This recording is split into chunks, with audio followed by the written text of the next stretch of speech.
Right. Good morning, everybody. Good morning, everybody, and happy Monday. Today is November 27th, 2023. Hope you all had a wonderful extended weekend for Thanksgiving. That is those of you in the States. And now a new week is upon us and all the wonderful hopes and possibilities that brings with it. Our first story today, Black Friday. It looked like some initial stories came out, said it was going to be a dud. There was a lot of stories about cost-conscious consumers and bargain hunters, but turns out it wasn't that bad. At least that's some of the data that we're starting to get in from these analytics firms, Salesforce, Adobe. It's all showing that we got single-digit year-over-year growth in online sales for Black Friday. Now, we haven't heard from the retailers themselves yet about how it was, but at least the data that has come in showed that the consumer did all right over the weekend and that they spent a decent amount of money. So the collapse of retail spending did not happen over the weekend. Now, that being said, there was one little caveat to that data in that the use of buy now, pay later, otherwise known as layaway, was up big. In other words, it is, as always, debt continues to fuel this consumer behavior. And as long as the debt keeps flowing, I guess that will be fine. Elsewhere in the news over the weekend, just yesterday, there was another attack in the Red Sea. There was a civilian commercial vessel called the Central Park was attacked by Houthi rebels. Recall about 2 weeks ago, guys, there was a car carrier that was hijacked in the Red Sea. That car carrier was then taken to Yemen. Well, the Central Park is another Israeli flagged vessel. I don't know if it was flagged, but it has some ties to Israel, either owned by an Israeli company or it was traveling to and from Israel. Whatever the reason was for the attack, the Houthis boarded the ship. The crew barricaded themselves inside, and the U.S. destroyer, the USS Mason, ended up being nearby. They were able to board the ship, recapture it.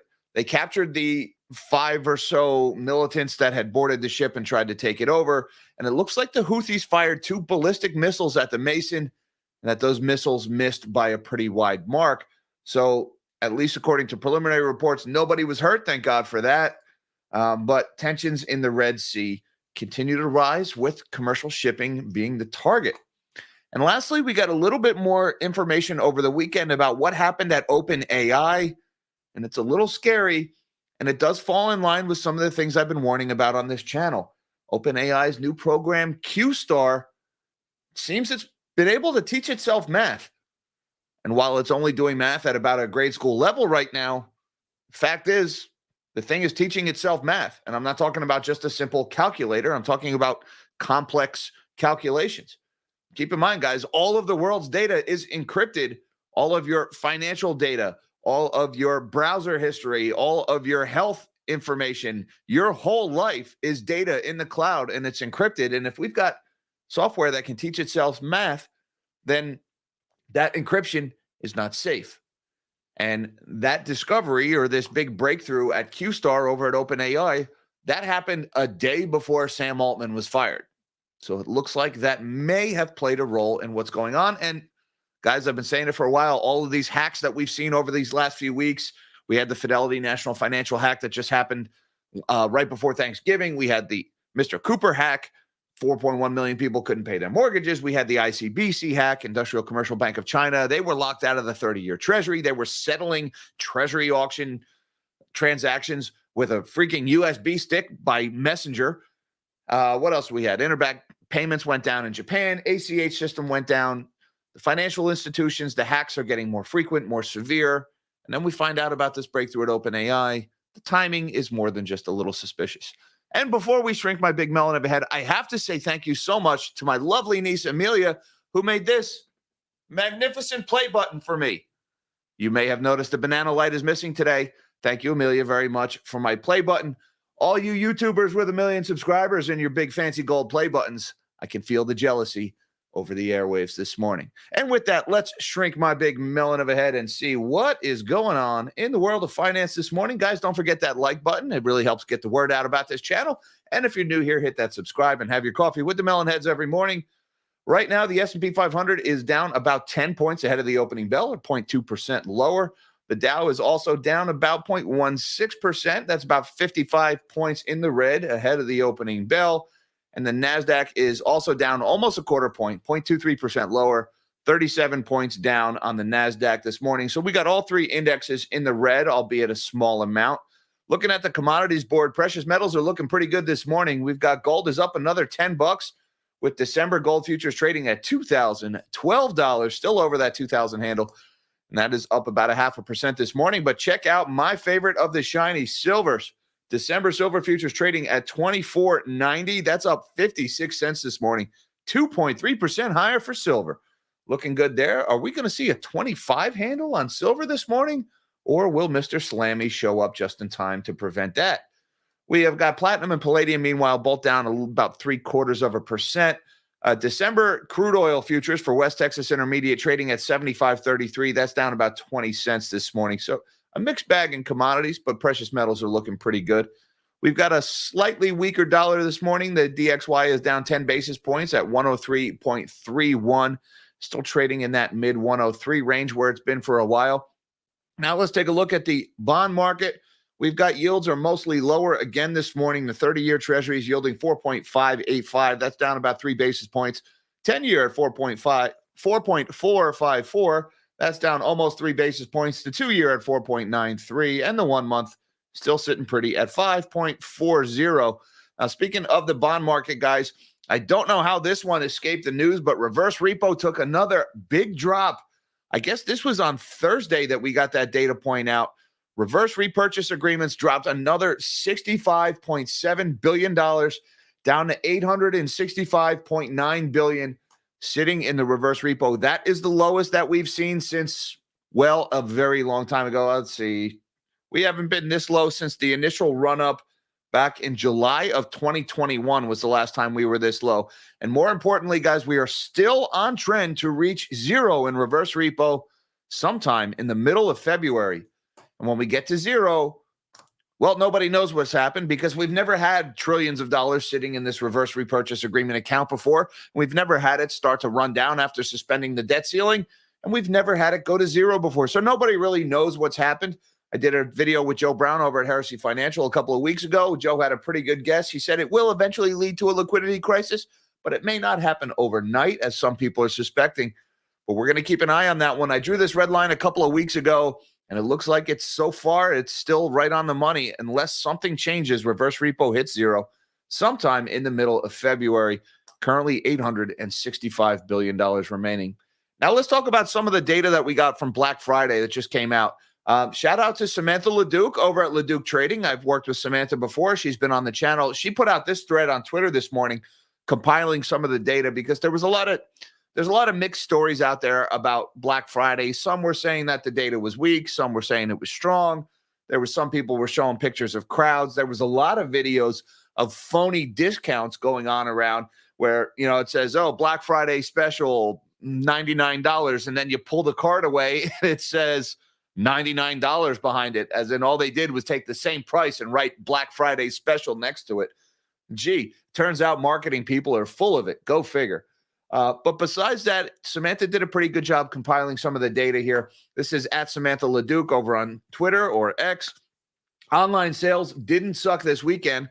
Online sales reached $70.9 billion globally. That is an 8% increase from Black Friday last year. So decent number, more than the rate of inflation. That's according to data from Salesforce. Black Friday's global online sales were $65.3 billion last year. So at least according to the Salesforce data, looks like Black Friday was pretty good. She goes on a little bit here. Now there's parallel data coming in from Adobe here. Adobe said Black Friday's online sales in the U.S. reached a record $9.8 billion. Now this is U.S., not global. That's a 7.5% year-over-year increase, and expects consumers to spend another $10 billion over the weekend and $12 billion on Cyber Monday. So Adobe also saying pretty decent growth there, 7.5%. If you subtract the rate of inflation, you're still into low single-digit real growth. Then she goes on, she's talking about Shopify. Now, this data point was a little bit of an outlier. Shopify, which counts both online and offline sales from its merchants, said global sales increased 22% year over year to a record $4.1 billion. I question that 22% figure. That's a pretty big growth estimate. I think that's probably not, we're not talking about apples to apples here with the Shopify data. I haven't scrutinized that data point extensively, but just looking at the other two showing mid-single digits, I would say this Shopify data is probably skewed by maybe more people using Shopify, sending the total higher. But this last data point here, this is important. Shoppers are relying more on flexible payment methods known as buy now, pay later, or BNPL. Adobe noted that buy now, pay later orders rose 72%. That is week over week. That's versus a week ago data there. 72% from November 18th to November 24th. Buy now, pay later revenue increased 47% in that period. So while we are seeing pretty healthy growth in consumption over on Black Friday, most of that was online sales data that I just reported. A lot of people using buy now, pay later. It's a debt-fueled expansion, something we've seen all year long. People keep racking up those credit card bills. Yesterday or last weekend, Black Friday, was no exception to that. Now let's talk about this story, guys. Keep an eye on what's going on in the Red Sea because this thing just keeps escalating. And, well, luckily nobody was killed here. But let's read a little bit of this. Missiles fired towards U.S. Navy warship. Why don't we start over? Missiles fired toward U.S. Navy warship during distress response in the Middle East, officials say. This is dated just this morning. 2 ballistic missiles were fired from Houthi-controlled parts of Yemen in the direction of a U.S. Navy warship as it responded to a distress call from a commercial tanker in the Gulf of Aden, the Pentagon said late Sunday. The USS Mason, along with allied ships, responded to a distress call from a commercial vessel, Central Park, which reported that they were under attack by an unknown entity, according to a statement from U.S. Central Command. Upon arrival at the scene, the Mason and other ships demanded the release of the Central Park, after which 5 armed individuals debarked the vessel and attempted to flee via a small boat. The Mason pursued the attackers, resulting in their eventual surrender, the release states, noting that the crew of the Central Park is safe. Additionally, 2 ballistic missiles were fired from Houthi-controlled parts of Yemen toward the general direction of the Mason and the Central Park at 1:41 a.m. local time, but they landed in the Gulf of Aden approximately 10 nautical miles away from the ships with no damage or injuries reported.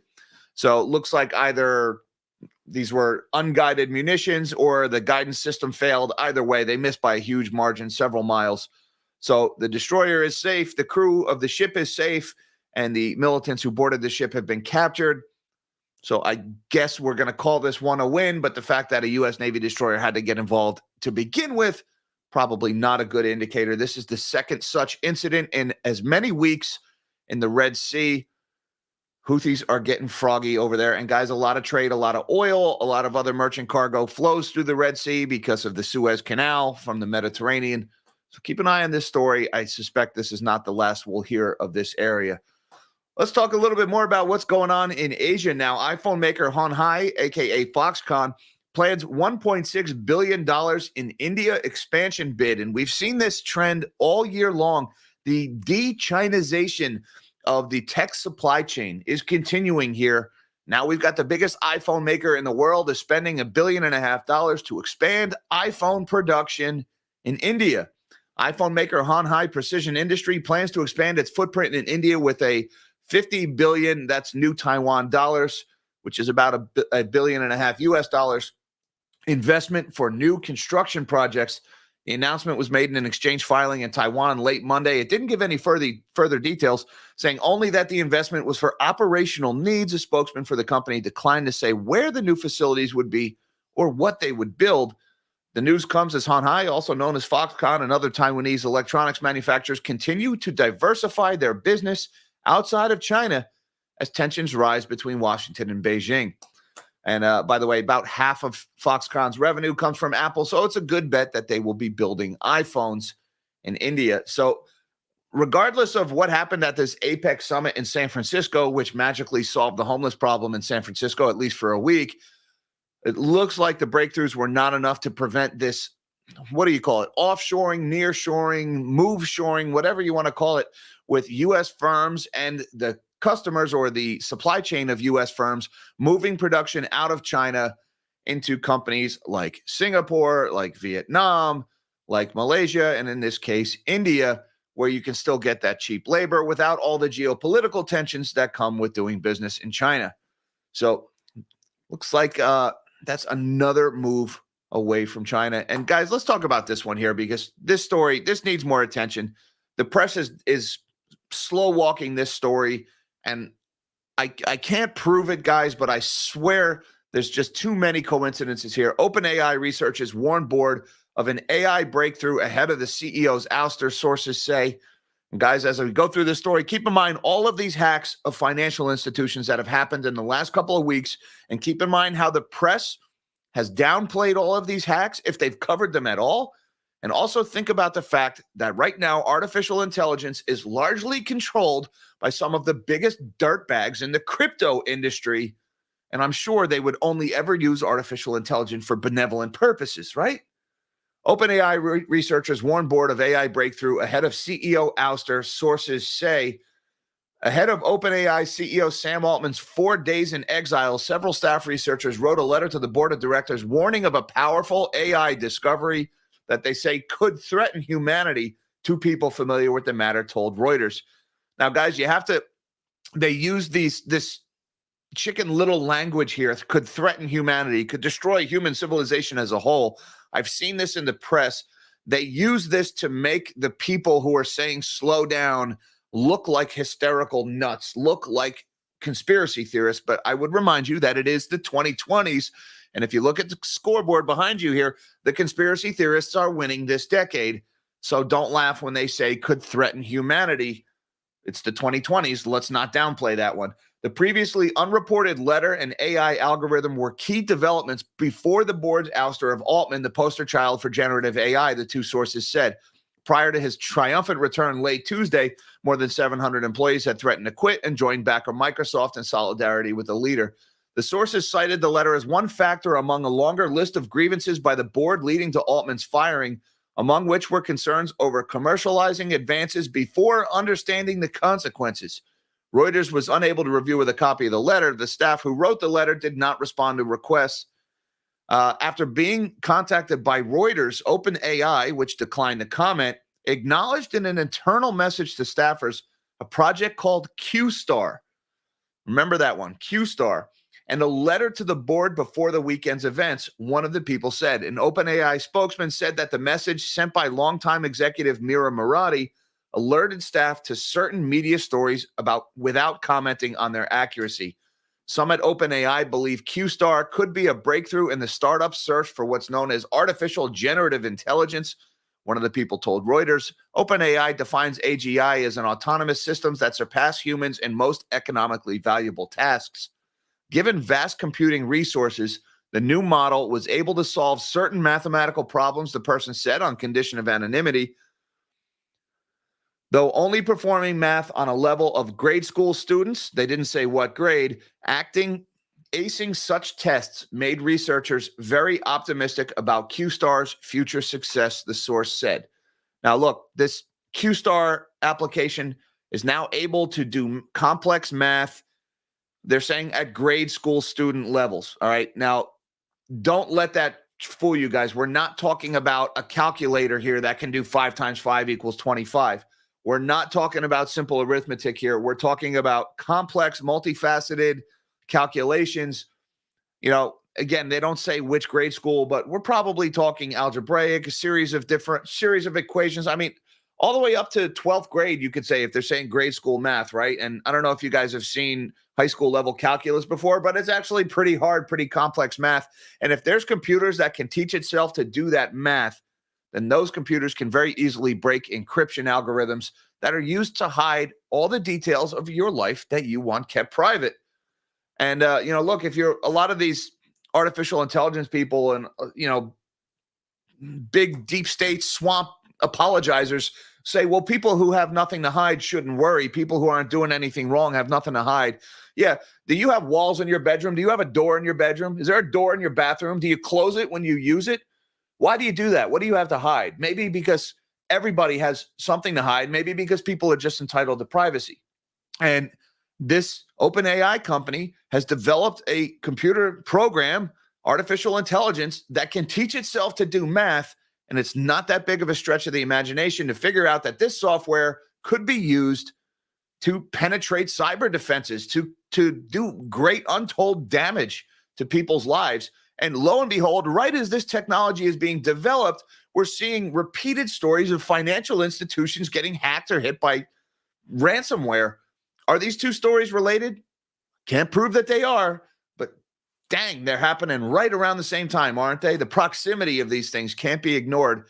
And, the CEO of the company, the founder of the company, was kicked out because he was just rushing to market with a product that could do damage. And they're saying, slow down, make sure people are ready for this technology. I mean, see also nuclear science.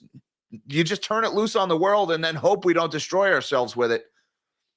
Anyways, I'm not even sure where I'm going with that, but there's probably going to be more to hear about this story in the not too distant future, guys.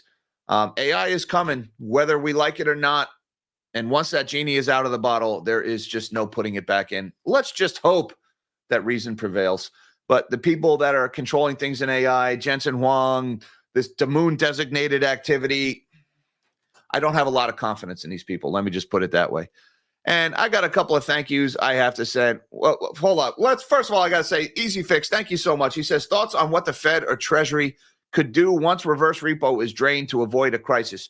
Well, Easy Fix, I did that interview with Joe Brown a couple of days ago on my channel. If you go and you look back, you'll see we did a whole half-hour talk on this.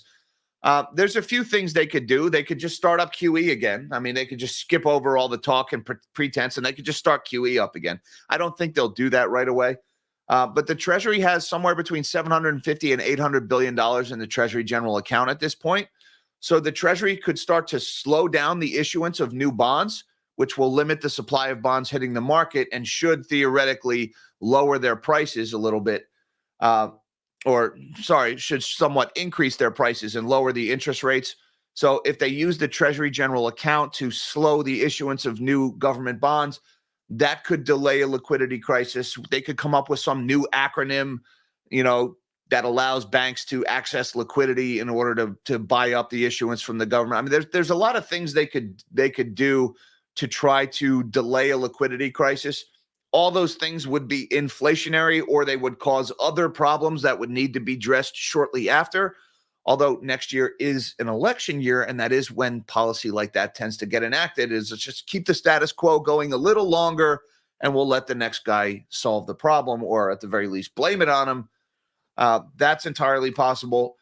But my gut tells me, all things being equal, as we see reverse repo start to begin to approach zero, I think we're going to start to see interest rates rise because people are going to start front running that eventual draining of the reverse repo. And as it gets closer and closer to zero, you'll get more and more attention paid on it. So I do think we'll see interest rates start rising before zero gets here. Do they go outright vertical? I don't know. It's never happened before. Nobody really knows. But it's a good bet. We're looking at higher rates. How much higher? That's the big question. And then when we actually get to zero, it's going to be all depend on what the Treasury and the Fed do. And we don't have a crystal ball here, Easy Fix, but it is a good bet. Higher interest rates are coming one way or another. Thank you very much, sir, for the super chat, the support of the channel. And thank you, Dan Hadeen, for your super chat, sir. I hope you're enjoying your trip. He says, cruise ship report. People were spending. Watch people lose thousands on the table and slots, buying high-end watches, diamonds, and handbags. So, well, first of all, Dan, I'm glad you're enjoying the high seas. My buddy Dan, he's one of our Patreon supporters, and he was on our Zoom call from a cruise ship last Wednesday, and it looks like people are still spending on a cruise ship. So, well, that's a good data point. Thank you for that, Dan. Diamonds, handbags, high-end watches, and, of course, pouring money onto the table. Not for me, guys. I'm not really into the high-end stuff. I'm a simple guy, and believe it or not, I don't gamble. It's just not for me. I was in Vegas not too long ago. I did not put $1 in a single machine. I just don't gamble. Anyways, thank you, Dan. Appreciate the super chat. Enjoy what's left of your trip, sir. And thank you, everybody, for spending your morning with us. I hope you guys have an awesome day. Thank you to my Patreon supporters for everything you guys do for the channel. Links down below to all that good stuff. Hi, Mom. Hi, Dad. I love you guys. Until next time, live small and dream big.